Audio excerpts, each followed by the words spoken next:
বসন্ত নয়, আমার দরজায় প্রথম কড়া নেড়েছিল অবহেলা। ভেবেছিলাম অনেকগুলো বর্ষা শেষে শরতের উষ্ণতা মিশে এলো বুঝি বসন্ত। দরজা খুলে দেখি আমাকে ভালোবেসে এসেছে অবহেলা।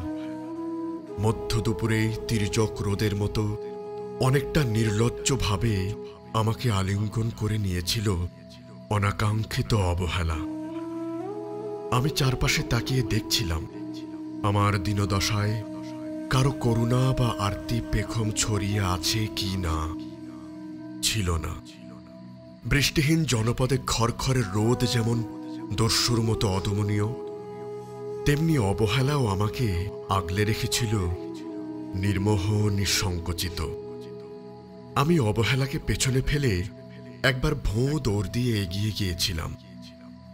তখন দেখি আমার সামনে কলহাস্যে দাঁড়িয়েছে উপেক্ষা।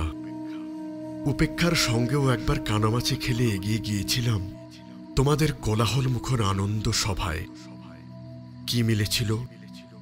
ঠোঁট উল্টানো ভৎসনা আর অভিশপ্ত অনুরার মতো এক তাল অবজ্ঞা। তাও সয়ে গিয়েছিল একটা সময়ে। হ্যাঁ, একবার তুমি বা তোমরা যেন দয়া করে বাঁকা চোখে তাকিয়েছিলে আমার দিকে। তাচ্ছিল্য নয়, একটু মায়াই যেন ছিল। হতে পারে কাঁপা আবেগও মিশ্রিত ছিল তোমার দৃষ্টিতে। ওইটুকুই আমার যা পাওয়া। আমি ঝরে যাওয়া পাতা, তুমি ছিলে আকস্মিক দমকা হাওয়া।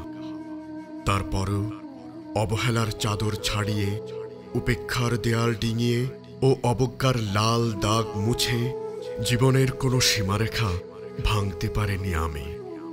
এ কথা জানে শুধু অন্তর্যামী।